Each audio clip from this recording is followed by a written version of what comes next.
Hi, I'm Shelley. I'm the writer and meditation guide and host of the Spicy Soul Mama podcast. On this show, we delve into what it's like to be a parent and caregiver today, the trials and tribulations of how we connect this to our spiritual lives for authentic living. These are conversations with parents whose children have brought them on an unexpected journey outside of the normal societal bounds. I am bringing authentic, sometimes raw, and compassionate conversations for insight to our universal truths and what is required to heal ourselves and the world around us.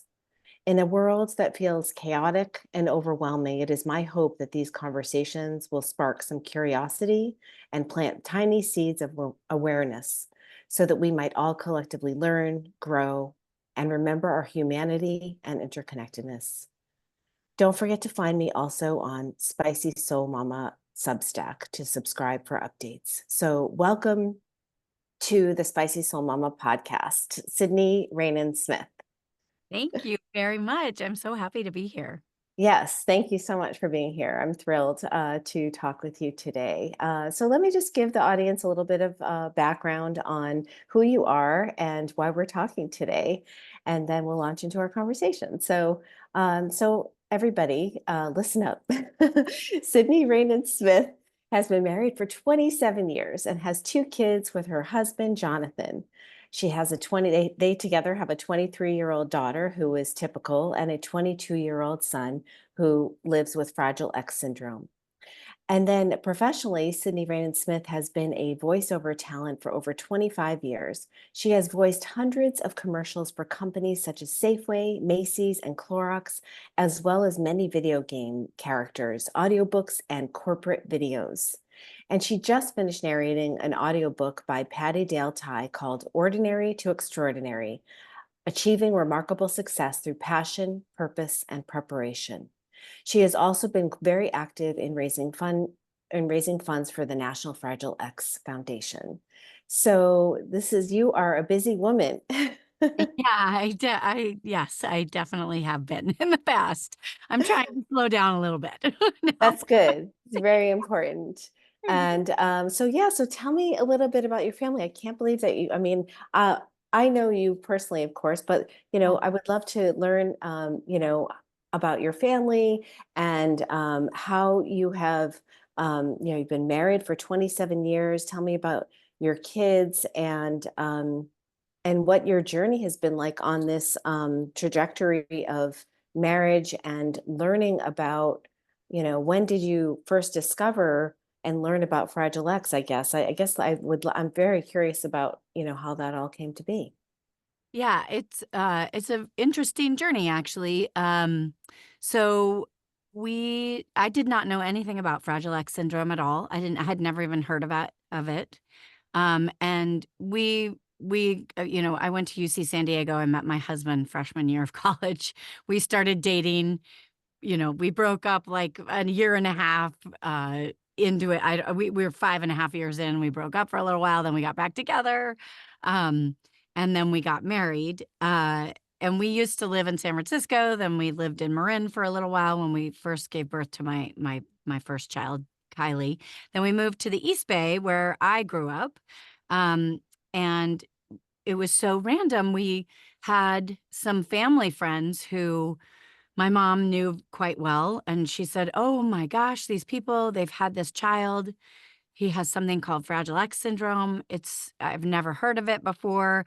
And they started talking a little bit about it, but I was like, "No, no, no, no, I'm not talking about that." One of Yeah, it was like scary to hear and Yeah, it's and you always and you're all young and Yeah, yeah. exactly. And so, uh, about 3 years, 2.5 years later, we had Devin. And then he ended up having Fragile X syndrome. But when we had him, Jonathan and I knew something was up probably 4 or 5 months in. He just wasn't doing the same things that Kylie had done, our daughter, who was typical. And it But was can very, I just yeah. interrupt for 1 second? So, but before that, though, you had done, like, before you got pregnant, you did all these tests, right? Like Oh, genetic yes, testing. I And did. so it was really like, tell me about like those tests. And then because it's just so weird that we do these tests, we do all these precursors, you take all the vitamins, the prenatals, and you do all the, and you're healthy. And so I would, what were the tests that you took beforehand? And it's just I so yeah. Yeah, it's interesting because I actually asked for tests because my father's side of the family is Ashkenazi Jewish, and so I really wanted I knew that there could be issues with that, carrying that gene, um, in the world, and so, like with I can't remember exactly what the main one is that you wanna test for. Tay Sachs. I think Yes, it's Tay Tay-Sachs, Sachs. thank you. Mhm. And so I had talked to my OB before I got pregnant with Kylie, and I said, "Look, I'm 30, but I have this genetic, I don't know if I have it, so I'd like to test for it." And they said, "Well, is your husband Jewish?" And I said, "No, he's not." And they said, "Oh, don't worry about it." And Wow. I thought, "Really? Like, really? That's just it? Like, how do you know Yeah, that my husband's not Jewish back in the I mean, we've all been mixed together for so many centuries. Like, really? I don't know." So exactly. that was frustrating to me, actually, but I calmed down, and then I had this typical child, and I thought, "Okay, well, everything's alright," you know? Mm-hmm. Um, and then, for the 2nd baby, I didn't even I actually did ask again about genetic testing, and they were like, "Oh, no, you're under 35, don't worry about it." You don't have Wow. because, they were finding that most people under 35 weren't having Downs kids or, Mm. that. And so again, I was kind of brushed off. Um, Gaslit, yeah, basically. exactly. Even Yeah. though I had said, "I really wanna be tested, I think it's important." Um, Mm. and they were like, "No, no, no, you don't need that." But Wow. in the end, Fragile X syndrome wasn't even on the panel that they tested for. Sure. So, later, obviously, we did the testing after we had Devin, and, we figured out what he had, which took 2 years. Well, tell me about the signs you were like, let's go back to what you were talking about before, Yeah. like what was happening that seemed peculiar to you? So we would, come up behind him and he wouldn't act like he could hear us. So we would say, I'd be like, "Debbie," and he wouldn't turn around or make any movements to like he heard us. And then I thought, I wonder if something's wrong with his hearing. Mhm. And I think it was really hard to do, but I think it was like 12 months old. We actually went in and had his ocular, audial nerve, that nerve tested. So we Mhm. actually put the kids under and like do this whole testing in a operating room. Mhm. And his hearing was fine. Mm. Um, and so then we were like, what is going on? And he was very fussy, really fussy as a little baby. Mhm. I think my mom knew more than she was letting on early. She Well, We now know when she says, "I don't know," that she knows. yeah, like, Like, I don't know what's happening, I don't know what to do. well, Yeah. I don't know if it's just interesting that his ears stick out that way, and, "Oh, I don't know, he's so stiff," she would say stuff like that. She Yeah. she knew something was up. She And knew. it's so hard at that young age, being a young mom, like, taking any advice from your parents, and Yeah. just Well, she wasn't saying, I said, "Well, what are you talking about?" And she'd go, "I don't really know, but I think yeah. no," Uh, and then we would bang pots and pans behind him, no turning around, things like Wow. but he seemed, um, he was doing some things right, so it was really complicated to try to figure out because I was like, "Oh, this is interesting," and then we started thinking, "Well, maybe it's autism, could be autism, Mhm. don't know." So then I think, I had been asking my pediatrician, like, "What's going on?" And she kept saying, "No, he's a 2nd child, he's a boy, they're slow." I'm like, "Oh my god, that is just Wow. a thing to say to a parent." Yeah. Yeah. She'd say that over and over and over again to me, and Wow. finally, at 15 months, after I had taken him to a physical therapist because he hadn't been crawling yet at 12 Mhm. months, Mm. taken him to a physical therapist. She had said, "I'm noticing some sensory things. Mhm. You might wanna take him to an occupational therapist." So I started seeing an occupational therapist too, and then I told my pediatrician about it at the 15-month checkup, and I said, "I really wanna see somebody," and she Yeah. finally said, "Okay, we'll send you to Children's Oakland Hospital," which Mhm. was great, and we went and saw a neurological pediatrician, um, and she was interesting. She said when we went to see her, she said, "Moms are right 97% of the time," Nice. which was amazing for her to say. She was a really, fabulous pediatrician, and she said, um, I wanna wait 2 more months and see if any more language comes." Yeah. And then if no more language comes, let's start doing the battery of tests. Yeah. And I was like, okay, well, can you tell me what the worst case scenario could be? And she said, the worst case is mental retardation. And I Mhm. was like, no, no, no, no, no, no, no. I'm That's not not happening. la la la la la. I like put Right. my fingers in my ears. Yes. um, and we left. My mom was with me at that appointment, and we Mm. left.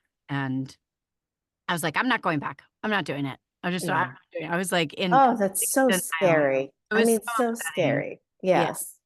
and, uh, and then we got home, and my husband talked some sense into me. It was nice. He was like, "All right, let's just think about this, because if we get a diagnosis, then we can figure out really what's going on and how to help him best and all this stuff." Right. So we waited the 2 months, and no more language came, and at 17 months, we went and finally did all the blood work.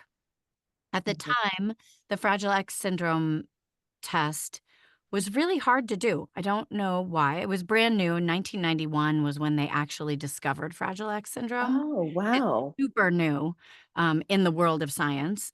So they were calling it something else. They were probably calling It it was mental retardation. undiagnosed mental retardation. Okay. Was Okay. Well, undiagnosed. what's the difference? Like, what is the differentiation, like, characteristic and symptom-wise?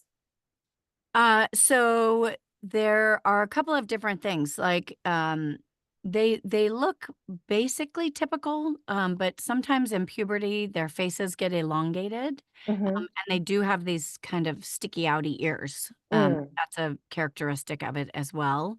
Mhm. And this longer face. Um, Mm. and it's just different. It's a huge spectrum, like almost everything is really. Yeah. It affects girls differently than it affects boys. Boys are more severely affected usually because they only have one X chromosome. Girls have Mm. two. So sometimes the good X will overwrite some of the stuff the bad X is missing. Mm. Um, but it's still a spectrum. It's like you can be some girls just have like depression, and that's it. Mm. But Oh, they're what they're they're interesting. basically typical, but they have Fragile X syndrome. Some girls have a hard time with math. Um, it just really manifests itself very, very differently than any other syndrome out there. It's fascinating. Like, Yeah, it must be really hard to diagnose because of that spectrum. And so is it, do they do it through, so he had a neuropsych exam, and are there blood tests too that people use as well? so the blood test is the one that tells you whether you have Fragile X syndrome or if you're a carrier. So Hmm. there's multiple layers to this lovely genetic disease. Yeah. So, I'm a carrier. I got it from my dad. Oh. So carriers are affected in a different way. Some women get premature ovarian failure, which means Mm. that they go through menopause early. Um, Mhm. I was fortunate enough to go through it at 34, so Oh, I wow. just snuck in my kids before I started going through menopause. Wow. And I figured that out because after we had Devin, everyone said, "Oh, having a younger sibling is a really good thing for them." Mm. Learn a lot from their younger sibling. So Hmm. Jonathan and I went to a fertility clinic to see if we could, figure out a way to have another typical child. Yeah. And he was like, "I can't find any follicles. There's nothing happening," and so it just didn't work if I couldn't have Yeah. another child. So Uh-huh. that's how some women are, not all women, maybe I think it's like 28% of women Hmm. who are carriers will go through premature ovarian failure. Hmm. And then they just found this out. Um, the the year that Devin was diagnosed, Mhm. go to the UC Davis Mind Institute, Mhm. and we see a doctor named Dr. Rondi Hagerman. She is the most amazing Fragile X doctor. She's written tons of books. Her and her husband do all the research on Fragile X. They're incredible. He's a researcher, and she's a neurological pediatrician. Uh, Mhm. she is really incredibly knowledgeable, and she's the one who figured it out because she Wow. seen all these grandfathers of these Uh-huh. Fragile X kids having this tremor, this strange tremor, or getting ataxia, which is means you have a balance issue. Okay. So that's another thing. It's called FAXTAS. It's called Fragile X Associated Tremor and Ataxia Syndrome. My father Wow. ended up getting that, and you do basically end up dying from that because Mm. it's like, you're in a you get use a cane, then a walker, then a wheelchair, then bedridden. That Mm. you Mm. lose your ability to walk and talk and do all of these things. That's also not everybody. It just is Mm. so random who it Mm. affects and who it doesn't affect. Mm. Um, yeah, so it's a very complicated, genetic disease, and I think I've learned way more than I ever wanted to. Yeah, of course. I mean, as mothers, we have all these expectations of, how we want our lives to be, and we want mothers, we want to have a family, we want to have healthy children, and we know all too well that nothing is as ever, never, nothing ever goes as planned. And I imagine that it's a lot of like letting go and surrendering.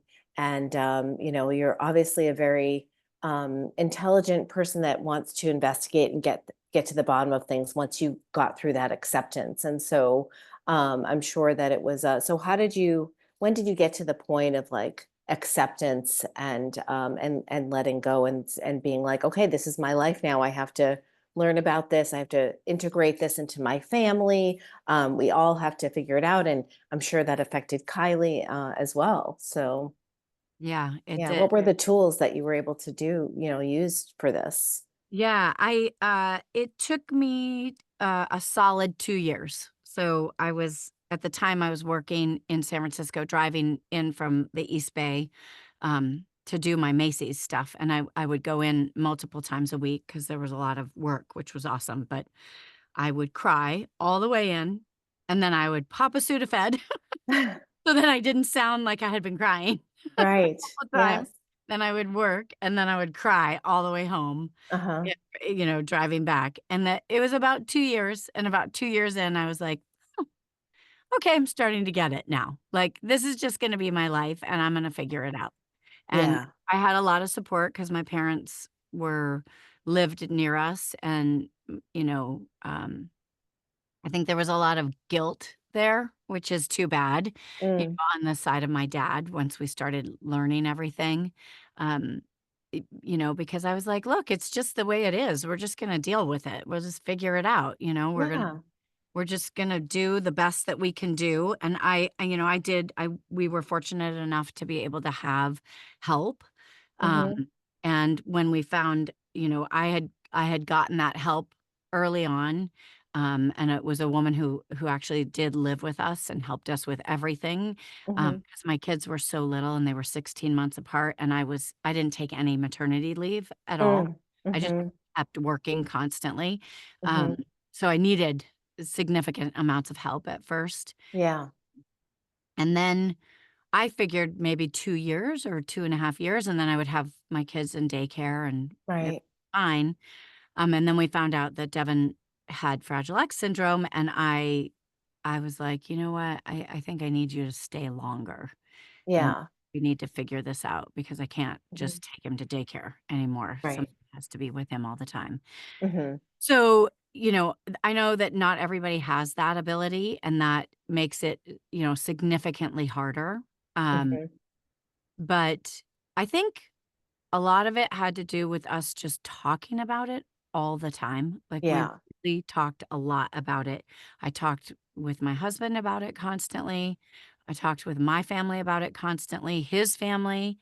Um, you know, everybody kind of pitched in to help. basically. Amazing. Yeah, Yeah, which was that's really important, and I think, you know, it was hard because my husband was working very full-time at the time as well, and he really didn't do as much with the kids as I did 'cause, mhm, doing voiceover work, you have a lot of downtime. So, mhm, I was with my kids whenever I was off work, right. and the woman who lived with us would help me with other things that I needed Uh-huh. with then. But I spent a significant portion of my time actually with my kids instead Yeah. of, which is unusual because normally you get help and you're like, okay, here are the kids. You take Right, right, yeah. kind of thing. But we tried to do the other way. Um, and I think that that was good. And I just really, I'm very open about it. I want people to know about it because more people carry the gene than know. Yeah. You don't always give birth to a full mutation baby. A Mhm, full mutation is somebody who has the full syndrome. mhm, It's just it's like a 50-50 shot, like, are you gonna have a child with a full mutation? Are you gonna have a child that's a carrier, or are you gonna right. have a child with nothing, no implications? So what Um, is the test that women should be asking for before they get pregnant? it is the Fragile X It test, is. and it's Okay. fantastic because it's easy now. I mean, it comes right back. It's just like any other genetic test. The Mhm. the difference is you should ask for this test even if you're 25 years old. I mean, Wow. Mhm. anybody who's thinking about having a baby should just get the test because if you find out you're a carrier, then you can do lots of things. You can do IVF, you can do, the test where they take the 8th cell out once the embryo's been, fertilized, they can take the 8th cell out and they can test it and know Wow. right away whether or not that child's gonna be born with Fragile X syndrome. That's It's fascinating. unbelievable what they've figured out from it. And Oh it's my an gosh. interesting syndrome because, like, and I was reading up again on it since I was gonna be talking to you, today, and I have had different percentages, so I'm not sure of the exact percentage, but they said that somewhere between 7 and, like, 18% of kids with Fragile X have autism, and they Uh-huh. get misdiagnosed as autistic initially, I bet. that they actually have Fragile X syndrome, which is so I fascinating because there's some, particularly with the boys, there's some perseveration and jumping on yeah, the toes and flapping the hands and things like right. that happen, in the young years. Mhm. I could totally see that. The spectrum of autism is so vast, and also, I mean, I can really relate to that because my own son, his characteristics of, I mean, even though he was diagnosed with the label schizophrenia, which I really still myself have a hard time even saying, but Yeah, the more that you talk about it, the more you're comfortable with it.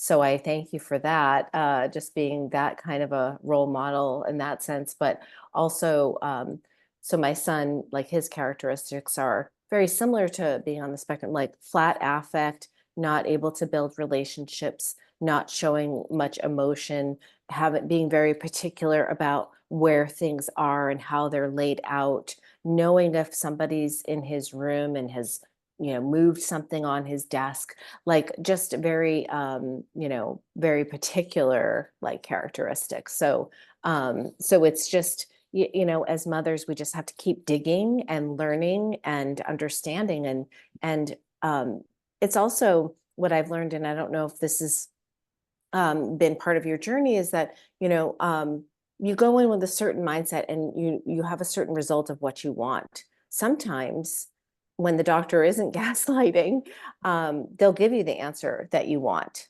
So and then you're on this other path right. of trying to discover all these other spiral things. But I truly want to just go back to what that doctor said to you, that 97% of what mothers say is true Yeah, about their child.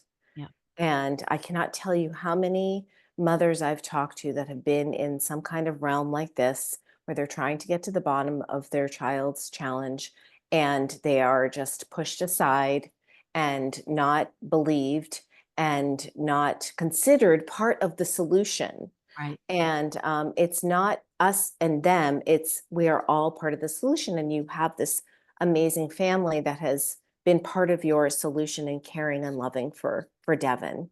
Mhm. So that's just really wonderful. Yeah. And I think, a lot of that was me, you know, pushing more, and because I love to communicate and talk and find things out. I mean, that's just a part of who I am. I think, my husband was so busy and I was like, "We need to do this together." And he was like, "Well, I don't know what you mean because I'm working." Like, "What do you want me Yeah. to do?" kind of thing. And I think Devin must have been 3 or 4, and I took him to this very public restaurant where all the tables were really close together, and I, Uh-huh. like, bawled hysterically the entire dinner. And I Were was the like, kids with you too? no, it was just me and Oh, Jonathan. okay. I was Yeah. like, "I need you. I need more Hmm. teamwork from you. I need more help. I need you to participate. I cannot do this 100% on my own." Yeah. And that ch I think just asking for the help really helped him understand. Yeah.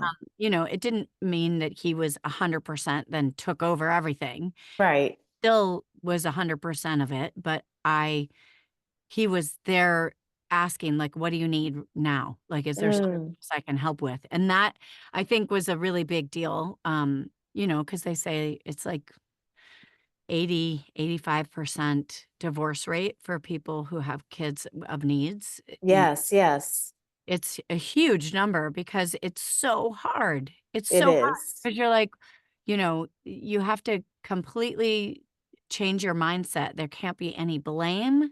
Right.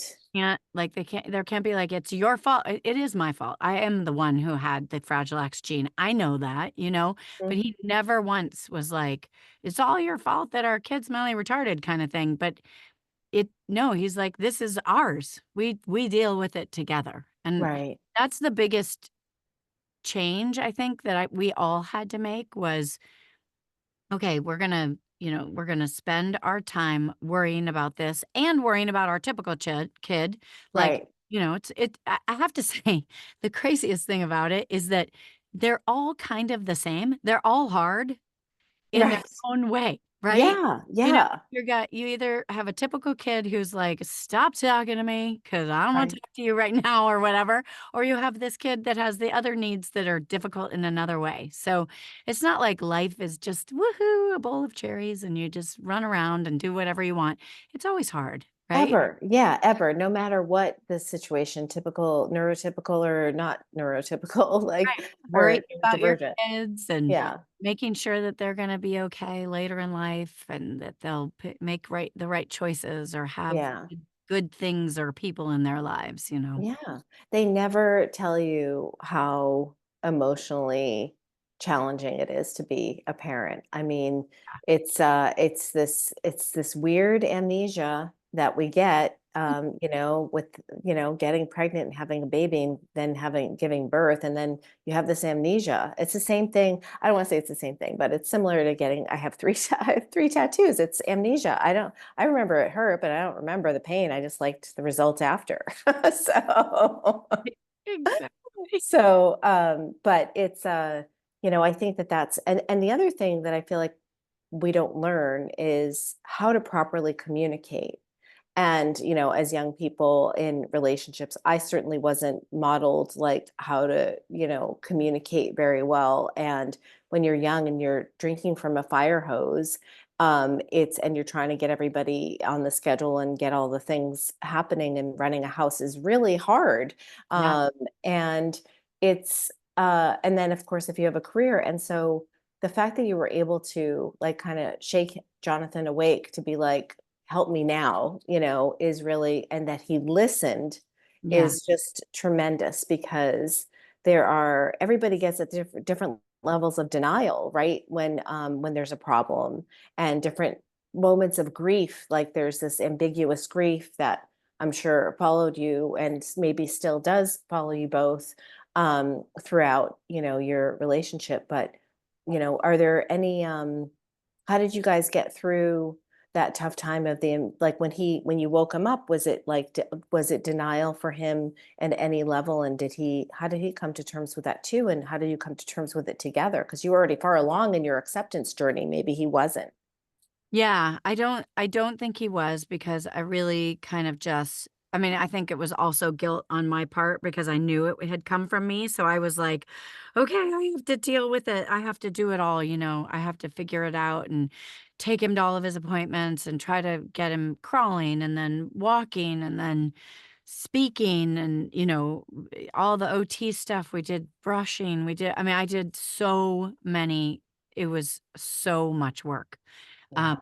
and then I'd take him everywhere. We took him everywhere. He had all kinds of experiences. We took him on trips and um, anytime I was anywhere with him, I would immediately tell everyone around me. I was like, "Oh, my son has Fragile X syndrome. If you guys have any questions, please ask me. He is not scary at all. He's really silly and funny."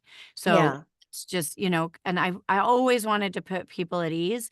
And I would notice that if Jonathan was out with him, it was very different. He's like, no, they don't need to know. They don't need to be in Hmm. my business, kind of thing. And Hmm. it just works so much better if you just calm everybody down, because you know how you feel when you're out and you see people that aren't acting the way everyone else is acting and you're like, "Oh, Hmm. that's scary."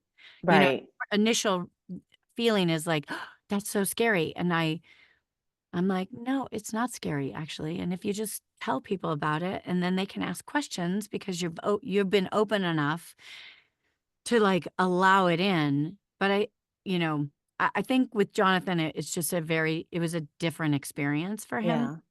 and I Yeah. haven't really asked him about it lately, but he did grow up with a schizophrenic mother, actually, so he had, a lot of hardship in Mm. his early life because of that experience, and his parents had split, and he had been left with his mother for a while, and that was Mm.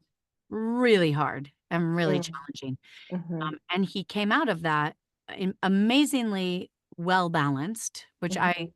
kind of give him really good credit for because he is a very strong, emotional person Yeah. because of that, and he's very open about talking about that as well. Mhm. And, uh, I think because of that, I really did wanna do more because I Mhm. thought, "Oh gosh, he's already been through so much Mm. difference and difficulty." But as I aged, I was like, everybody has that." Right. Nobody gets away scot-free, you know? Yeah. Every Yeah. single family has something in it that makes it very challenging. And, Yes. you just hope that at some point, you can say, like, I have to kind of give it up to a spiritual thing where I say, "You know what? The things that are coming into Devon's life are because that's his path to take." Mhm. And I can't have full control over every single thing that happens in his life. Right. I can make it as safe as possible. Yes. Can, try to work with the government system to try to get funding and help in that way. Um, but ultimately, it's his journey, right? Yes. Evan's journey, Yes. it's my journey, it's your journey. Right. And and not one person I've met has gotten away from having some major hardship in their life. Absolutely. So, yeah, tell me when there a specific moment where you were just like, okay, I'm giving it up to you, great spirit. And, are you a spiritual person? Do you have practices that you use on a daily basis? And yeah, so tell me a little bit about what your practices are like around that. Yeah, I mean, initially, I have always been a spiritual person, but I didn't always have a practice, Mhm. in my life. It started in high school, I think when I read, like, The Dancing Woolly Master and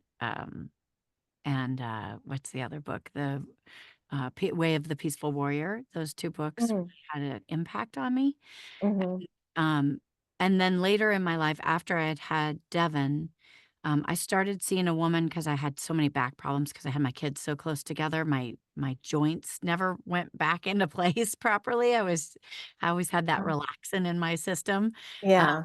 so I had really bad back problems. I started seeing this woman to try to help me with my back, and she would do this blessing at the end of she would massage me, and she would just sit quietly and hold her hands near my feet at the very end of our Mm, session, and I mhm. got more from that 5 minutes at the very end than I did from anything else, and I was finally said, "Jen, what are you doing at the end of our sessions?" And she said, "Oh, I'm blessing your body and, all this stuff."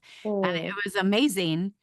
Um, beautiful. yeah, it was incredible, and I It said, sounds like, is it Reiki? Like, was it Reiki "Was or? that Reiki?" She's just an amazing spiritual healer. Mm. Her name is Jen Healy, and she's really amazing. Oh, She's an yeah. amazing human, and so then I started asking more about that, and then she really helped me kind of build my practices, so Mhm, she's the one who really taught me how to meditate, um, mhm, and yes, I meditate a lot.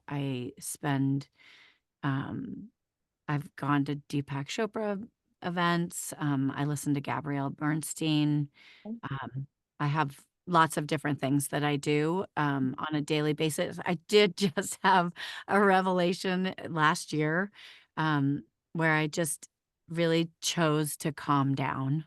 Like, uh-huh, just decided I'm like, not gonna try to kill myself at every minute trying to, you know, whatever, provide for my family, do yeah. whatever it is. I'm just gonna be more in a relaxed state, Mhm. mm, and allow things to come to me, and, that's been a Be in flow. Yeah. much better experience for me because 'cause I've been a pusher and a doer my whole life, and, I'm really happy to not be pushing and doing a ton right now. That's so beautiful, and I feel like part of that is the stage of where we are in our lives and our age, Yeah. um, and it's just I really that really, resonates with me. I can relate to that. I'm also a pusher and a doer, and because I love life, it's not Yeah, because I want to achieve and be something like, to see for people to see me. It's just because I just life is fleeting, and I want it I want to experience as much of it as possible. yeah, And but there is something when you slow down, you can still see the beauty and still experience all the wonderful synchronicities that are just happening all the time. Whether it be like, a hummingbird on your walk, or, absolutely. the dog coming over, right? And putting his head on your lap. Cute Exactly. Walter. Yeah. Walter sitting on your feet, your dog Walter.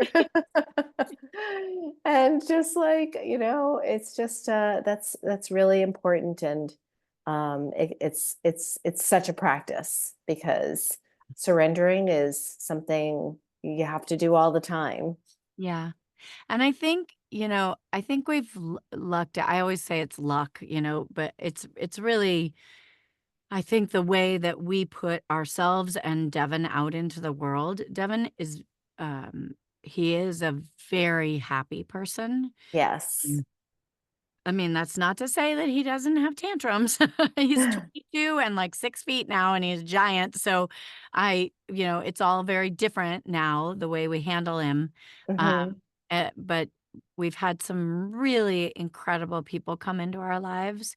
Hmm. Um, and I have one aide that's been with him for like 18 years. Mm, Incredible. And then another one who's been with him since he was 12, so 10 years. amazing. And then just this year, I did want to tell this story because I thought this was um, amazing when I went through this experience. I was up at a Fragile X talk at the UC Davis Mind Institute. Hmm.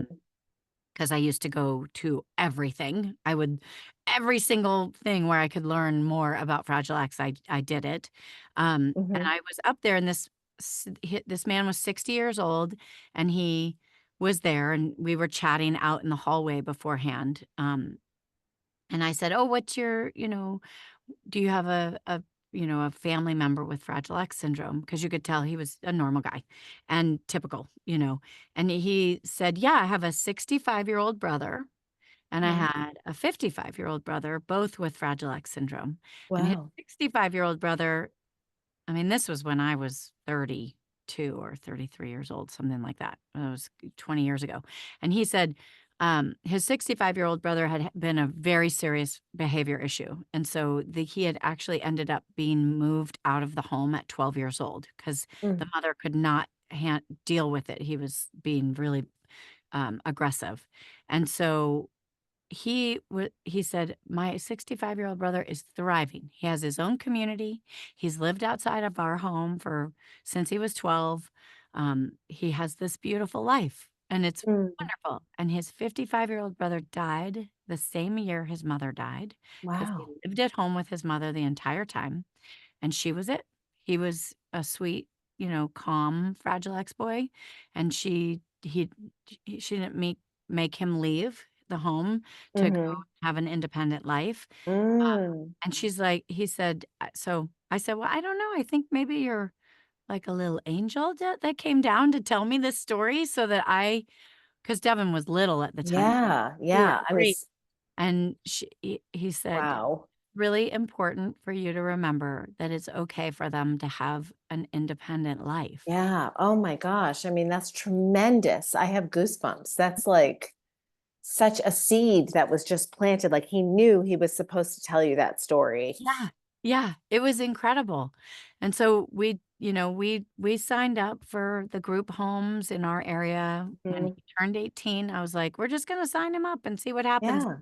Everybody told me it would take 10 years, to Yeah. get into a group home, but he got into one immediately, and I was like, "Well, he's probably too young, but let's try it." 'Cause Wow. I lived, like, 5 minutes away from this group. Yeah.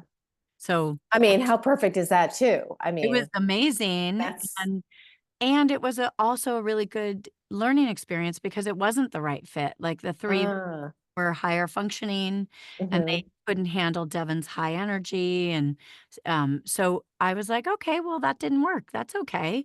We'll Mhm. pull him back, into the home for a while." And, just at that point, his middle school teacher who used to stay with him when we were out of town, she said, "You know what? Why don't you try letting him live with me? Let's work something out." And I was like, Mm. "Really? Oh, well. Are you sure?" I was like, Yeah. "Wait a minute, this is a bigger thing." And, she's like, "Yeah, let's try it, and if it doesn't work in 6 months, you can have him come home. That's fine." That is It's been beautiful. a year and a half now that he's been with Wow. her, and he loves it. He loves Oh, it. He's home 2 nights a week. He's home yeah. Saturday and Sunday nights, but Beautiful. yeah, it's cool. That is so amazing. And so, yeah, I mean, so he's happy and you're happy. And so how do you I would just love to understand a little bit like how do you know energetically that he loves you and listens to you and like I mean, I've been around him and he's just the sweetest and I find myself wanting attention from him because I just want Makes to like you interact. feel he Yeah. he makes you feel like you're the most important person in the world, like, every Yeah, time. yeah. He'll even for himself, he'll walk into the room at dinner time and he'll go, "Here I am." And I'm like, "Oh my god, really?" It's so great. It's And so then awesome. my daughter will walk in the room, he'll go, "It's Kylie," It's Yeah. funny. He's just the funniest kid, and I think it's because we're all, like, over animated around because I always wanted him to be happy and have fun and, Mhm, have trouble, with sensory stuff and touching and mhm, stuff, and so mm. the woman who used to help me, Marnell and I was like, "We're gonna hug him every day, a million Yeah. times a day." I was like, "Let's hug him again, give him a big bear hug," and, like, now he'll give me a nice hug, but it's very few people that he will actually give a hug to because he just doesn't Yeah. wanna be touching, but he knows that I know how to touch him properly, so I could give him a big, strong, deep bear hug, you know? Oh, It's not light touch, which is really right. overstimulating and things like that for him. Okay. Um, Yeah, and he gets mad. He definitely gets mad at me, Mhm. and he gets really mad if I tell him no, um, Mhm. things which is just like a typical kid. Right, yeah. What does he wanna do that you have to tell him no? Well, sometimes he perseverates on, like, where his dad is. Mm, Really obsessed with my husband, and sometimes he just needs a break. He needs to, be left alone for a little while, yeah.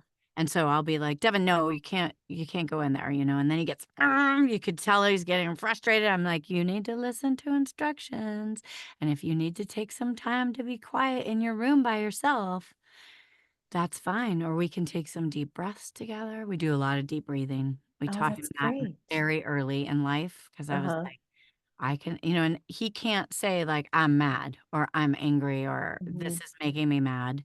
He so I say it for him. I'm Mm, just so in tune with what he's feeling and thinking and mm, doing that I'm like, "Oh, you seem like you're really mad right now. mhm, You mhm. wanna tell me why you're mad, or do you wanna just sit quiet and take some deep breaths?" Right. And sometimes he won't listen to any of it, and I say, "Okay, you've lost me, I'm out. I'm leaving." And I leave. We give him a little tough love, and then does that change his direction? Yeah, usually. Amazing, Yeah. amazing. I'll be like, "Wait, I don't wanna be alone," like, let me be with people, so, yeah. Yeah, yeah, that is so wonderful, and he obviously, yeah, cares about you both so much, and in his way, and you can feel it energetically, and how amazing that you get to hug him like that. I Uh, mean, I'm so yeah, grateful that he lets me do it because he will not, yeah, Jonathan, give him a hug. We have to coax him into it, like, yeah, "Come on, dad needs a hug. It'd be really important to give him a hug." yeah, yeah, But I get too many now. I get so much. I'm like, yeah. "Okay, Oh. enough, enough." Yeah. Oh, I know. He clearly just adores you. It's really just so sweet. Um, is there what do you think is like what have you learned the most about yourself from the experience and becoming, this amazing mom of Devon? I think, um I always felt like I was really tough and could just do anything, and I don't cry. I'm not a big crier, and, uh, I think he taught me how to be more emotional and allow Mm, my emotions to come out, um, and he calmed me down a lot because I think I would have been one of those crazy parents that, like, drives their kid to, like, "Okay, you're gonna have to do this and that, and you gotta go to Harvard," and all that stuff. right. I think I would have been that Tiger mom. tiger mom, exactly. Um, and I just realized, you know what? That's not really worth it. It's not Mhm. really worth it. Uh it's much more important for people to enjoy their lives in some parts of it. Like, you can Mhm. still do well in school. Um, but you don't have to go to the very best school Right. because you make whatever you've been given, you are the one that makes it the best that it can be. It's Yes. up to the individual. And I think had I not had Devon, I would have been very uh kind of like, you know, striving and pushing my kids further and further into Mhm. doing things maybe they didn't want to do. I don't know. Yeah, yeah. I think that's a beautiful lesson that we all can learn, especially in our society that tells us that we're only as good as our paycheck and what we do to make a living. Right. And we are just so much more than that. And to be able to take the time to see that and realize it, and realize that life isn't about achieving and making money, it's about relationships, being happy, having, experiences with people that we love, and loving ourselves just the way we are, and not like we were talking earlier, not feeling like we don't have to be seen, we don't have to do all the things. Absolutely, that's exactly right, yeah, and, it's interesting, we did an occupational therapist taught us because we have a big friend group here where we live. I Mhm. went to college with most of the women, so they're really longtime friends of mine, and, They're amazing, and I'm so grateful to have them in my circle of support here because I needed them badly when Devin was diagnosed, and we lived an hour and 10 minutes away at the time, um, Mhm. and it was really hard to I was very happy to come back to that group of women who knew me from before and Mhm. loved me anyways, anyway, Yeah. loved Yeah, me of all the course. parts of me, and we would do these, second Saturday parties where, Mhm. like, it was 14 families, so it's, like, massive amounts of people. Yeah. That's 28 parents and then a billion children, Yes. Yeah. places, and it was so overstimulating, and I had this one occupational therapist tell me one time, like, "If you want to have Devin be part of your life and what you love to do, you have to go very slowly into it." So Mhm. and you have to have successes, each time, and so we would bring him for 10 minutes, the first party we decided to bring him to, um, Mhm. and my husband or I would be like, "Okay, well, one of us will leave after 10 minutes because he wanna leave when he's still having fun, you know, Right. and not melting down, so if he'd melt Yes. down, then we screwed it all up, you know? Yeah. And the next time, we would tell him every time, "We're gonna just stay for 20 minutes and that's it, and then you get to go home, okay?" And so then he'd come for 20 minutes and then one of us would leave again for the next month.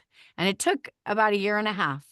And then Mm. after about a year and a half, he could stay the whole 3 hours. And it was Yeah.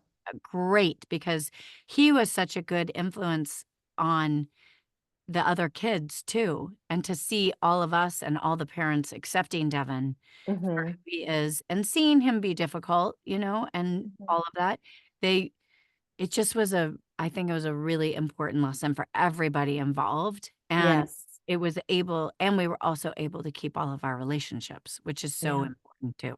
That's tremendous. Yeah, I mean, it definitely wasn't the same for me, but that's a whole other story. And I think Yeah, that it's really important to, um, yeah, it's hard to be. It's like you had no choice but to be open about it, and being able to integrate him into your life, I think, is really a beautiful thing. And he's so loved and supported. And I mean, we love being with you guys and with Devin. And I guess there was one. I think that's a great way to end it, actually. And let's because it's just such a positive note of remembering that we have to be open and talk about these things. We have to share and educate one another, creates empathy, and also that you everyone should meditate and have everyone should find their own spiritual practice that will help them become a grounded, relaxed person in the world,